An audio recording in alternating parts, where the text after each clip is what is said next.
महाराष्ट्र राज्याचा राज्यप्राणी कोणता? महाराष्ट्र राज्याचा राज्यप्राणी कोणता? या प्रश्नाचं उत्तर ऑप्शन 2 शेकरू. महाराष्ट्र राज्याचा राज्यप्राणी हे शेकरू आहे. तसेच मित्रांनो लक्षात असू द्या, महाराष्ट्राचे राज्यपक्षी हे हरियाल आहे आणि महाराष्ट्राचा राज्यप्राणी हे शेकरू म्हणजेच खार आहे. मित्रांनो महाराष्ट्राचे राज्यप्राणी आणि महाराष्ट्राचे राज्यपक्षी यामध्ये खूप जणांना कन्फ्युजन आहे. महाराष्ट्राचे राज्यपक्षी हे हरियाल म्हणजेच हे आहे आणि महाराष्ट्राचा राज्यप्राणी म्हणजे शेकरू म्हणजेच हे आहे. मित्रांनो तुमचं कन्फ्युजन मी या इमेजद्वारे क्लिअर केलेलं आहे. आता कन्फ्यूज होऊ देऊ नका. आणि मित्रांनो महाराष्ट्राचे लोकनृत्य आहे लावणी, महाराष्ट्राचे राज्य फुलपाखरू आहे ब्लू मॉर्मॉन, महाराष्ट्राचे राज्यफळ आहे आंबा आणि महाराष्ट्राचे राज्यफूल आहे तामन म्हणजेच मोठा भंडारा. लक्षात असू द्या मित्रांनो महत्त्वाचा टॉपिक आहे. अनेकदा या टॉपिकवर स्पर्धा परीक्षेमध्ये प्रश्न विचारलेला आहे. त्यासाठी हा टॉपिक तुम्ही नोट डाऊनच करून घ्या. पुढील प्रश्न आहे, ChatGPT कशाशी संबंधित आहे? ChatGPT कशाशी संबंधित आहे? या प्रश्नाचं उत्तर ऑप्शन 2 आर्टिफिशियल इंटेलिजन्स. ChatGPT हे आर्टिफिशियल इंटेलिजन्सशी संबंधित आहे. पुढील प्रश्न आहे, ज्ञानपीठ पुरस्कार प्राप्त ययाती या मराठी साहित्यिक कृतीचे लेखक कोण? या प्रश्नाचं उत्तर ऑप्शन 4 वि. स. खांडेकर. ज्ञानपीठ पुरस्कार प्राप्त ययाती या मराठी साहित्यिक कृतीचे लेखक हे वि. स. खांडेकर आहेत. तसेच मित्रांनो लक्षात असू द्या, वि. स. खांडेकर ज्ञानपीठ पुरस्कार मिळवणारे पहिले मराठी साहित्यिक होते. वि. स. खांडेकर यांना ययाती कादंबरीसाठी 1974 साली ज्ञानपीठ पुरस्कार मिळाला. आतापर्यंत महाराष्ट्रातील 4 व्यक्तींना ज्ञानपीठ पुरस्कार मिळालेला आहे. ते कोणकोणते आहेत हे पण लक्षात असू द्या. 1 वि. स. खांडेकर, 2 विष्णू वामन शिरवाडकर, 3 वि. दा. करंदीकर, 4 भालचंद्र नेमाडे. पुढील प्रश्न आहे, राष्ट्रपती व उपराष्ट्रपती हे हजर नसल्यास राष्ट्रपती पदाचा कारभार कोण पाहतो? राष्ट्रपती व उपराष्ट्रपती हे हजर नसल्यास राष्ट्रपती पदाचा कारभार कोण पाहतो? खाली लिहिलेल्या ऑप्शन तुम्ही पाहू शकता. या प्रश्नाचं उत्तर ऑप्शन 2 सरन्यायाधीश. राष्ट्रपती व उपराष्ट्रपती हे हजर नसल्यास राष्ट्रपती पदाचा कारभार हे सरन्यायाधीश पाहतो. पुढील प्रश्न आहे, सावळाच रंग तुझा पावसाळी नभापारी यातील अलंकार ओळखा. या प्रश्नाचं उत्तर आहे मित्रांनो ऑप्शन 3 उपमा. सावळाच रंग तुझा पावसाळी नभापारी यातील अलंकार हे उपमा अलंकार आहे. पुढील प्रश्न आहे, मोजकेच असे बोलणारा म्हणजे काय होते? मोजके असे बोलणारा म्हणजे काय होते? खाली दिलेल्या ऑप्शन तुम्ही पाहू शकता. या प्रश्नाचं उत्तर ऑप्शन 3 मितभाषी. मोजकेच असे बोलणारा म्हणजे मितभाषी होते. पुढील प्रश्न आहे, इंटरपोल हे खालीलपैकी काय आहे? इंटरपोल हे खालीलपैकी काय आहे? या प्रश्नाचं उत्तर ऑप्शन 3 आंतरराष्ट्रीय पोलीस संघटना. इंटरपोल हे आंतरराष्ट्रीय पोलीस संघटना आहे. तसेच मित्रांनो इंटरपोल या आंतरराष्ट्रीय पोलीस संघटनेबद्दल काही महत्त्वाची माहिती ते पण बघूया. इंटरपोलचे लॉंग फॉर्म आहे इंटरनॅशनल क्रिमिनल पोलीस ऑर्गनायझेशन आणि याची स्थापना 1923 साली झालेला आहे. इंटरपोल आंतरराष्ट्रीय पोलीस संघटनेचे मुख्यालय आहे लिओन, फ्रान्स या देशामध्ये आणि याचे एकूण सदस्य आहेत 186. आणि मित्रांनो याचे उद्देश आहे आंतरराष्ट्रीय गुन्हेगारी निपटण्यासाठी विविध राष्ट्रातील पोलीस दलांना सहकार्य करणे. लक्षात असू द्या मित्रांनो महत्त्वाचा टॉपिक आहे. या टॉपिकवर सुद्धा अनेक वेळा स्पर्धा परीक्षेमध्ये प्रश्न विचारलेला आहे. प्रश्न असा विचारण्यात आलेला आहे, इंटरपोल या आंतरराष्ट्रीय पोलीस संघटनेचे मुख्यालय कुठे आहे? तर त्याचा योग्य उत्तर असणार आहे लिओन, फ्रान्स या देशामध्ये. पुढील प्रश्न आहे, खालीलपैकी कोणता देश शार्क संघटनेचा सदस्य आहे? खालीलपैकी कोणता देश शार्क संघटनेचा सदस्य आहे? या प्रश्नाचं उत्तर ऑप्शन 1 मालदीव. मालदीव हा देश शार्क संघटनेचा सदस्य देश आहे. मित्रांनो शार्क या संघटनेचे लॉंग फॉर्म आहे south Asian association for regional corporation. पुढील प्रश्न आहे, FIR चा फुल फॉर्म काय आहे? FIR चा फुल फॉर्म काय आहे?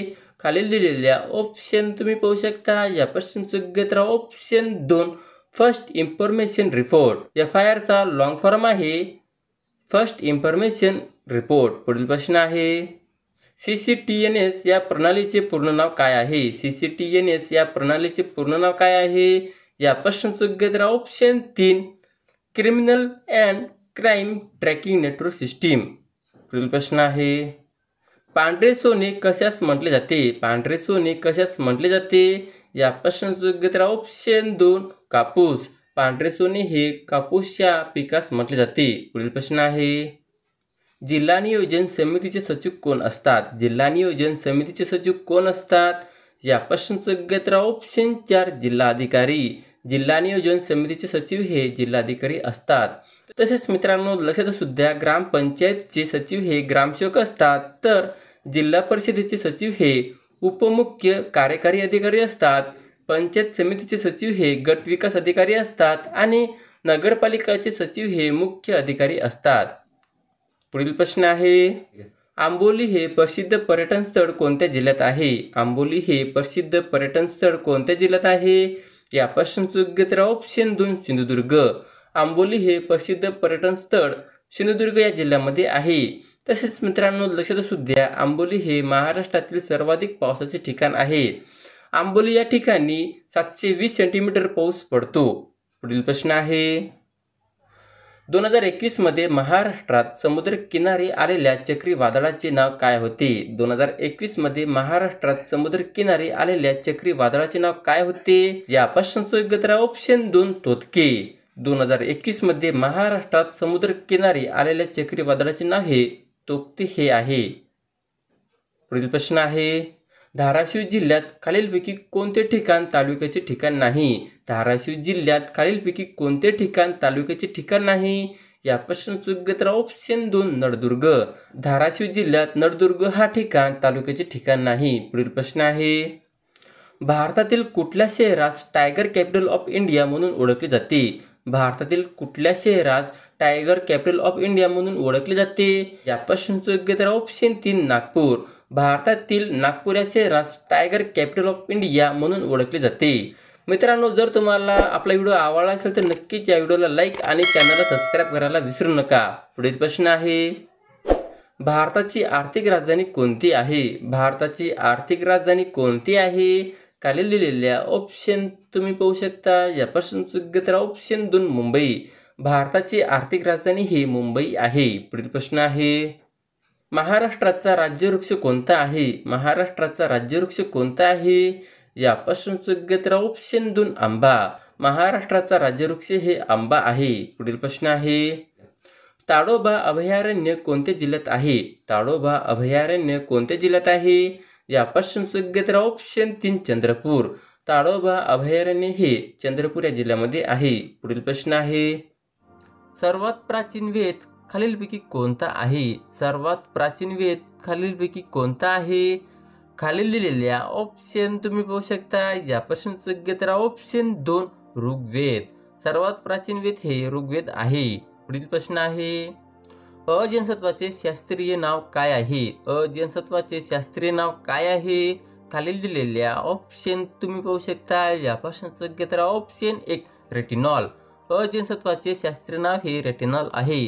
तसेच मित्रांनो लक्षात असू द्या, जीवनसत्व क चे शास्त्रीय नाव हे ॲस्कॉर्बिक ॲसिड आहे, तर जीवनसत्व ड चे शास्त्रीय नाव हे कॅल्सिफेरॉल आहे.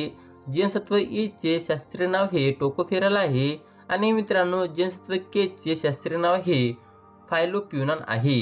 लक्षात असू द्या मित्रांनो, महत्त्वाचा टॉपिक आहे जीवनसत्वे आणि त्याचे शास्त्रीय नाव. या टॉपिकवर अनेक वेळा स्पर्धा परीक्षेमध्ये प्रश्न विचारलेला आहे, त्यासाठी हा टॉपिक तुम्ही विस्तारपणे पाहून जा. पुढील प्रश्न आहे, हिवाळ्यात पडणारा पाऊस कोणत्या पिकासाठी आवश्यक असते? हिवाळ्यात पडणारा पाऊस कोणत्या पिकासाठी आवश्यक असते? खालील दिलेल्या ऑप्शन तुम्ही पाहू शकता. या प्रश्नाचं योग्य उत्तर ऑप्शन 1 रब्बी पिके. हिवाळ्यात पडणारा पाऊस हे रब्बी पिकासाठी आवश्यक असते.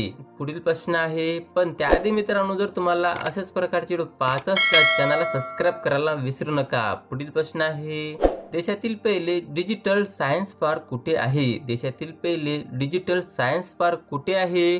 खालील दिलेल्या ऑप्शन तुम्ही पाहू शकता. या प्रश्नाचं योग्य उत्तर ऑप्शन 3 तिरुअनंतपुरम केरळ येथे.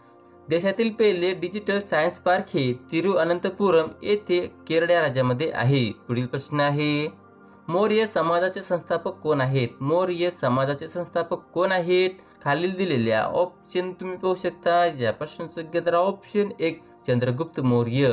मौर्य समाजाचे संस्थापक हे चंद्रगुप्त मौर्य आहे. पुढील प्रश्न आहे, मॅंग्रोव्ह वनात कोणते प्राणी आढळते? मॅंग्रोव्ह वनात कोणते प्राणी आढळते? खाली दिलेल्या ऑप्शन तुम्ही पाहू शकता. या प्रश्नाचं उत्तर आहे ऑप्शन 2 बंगाली वाघ. मॅंग्रोव्ह वनात बंगाली वाघ हे प्राणी आढळते. पुढील प्रश्न आहे, आर्य चाणक्य यांनी कोणता ग्रंथ लिहिला आहे? आर्य चाणक्य यांनी कोणता ग्रंथ लिहिला आहे? खाली दिलेल्या ऑप्शन तुम्ही पाहू शकता. या प्रश्नाचं उत्तर आहे ऑप्शन 1 अर्थशास्त्र.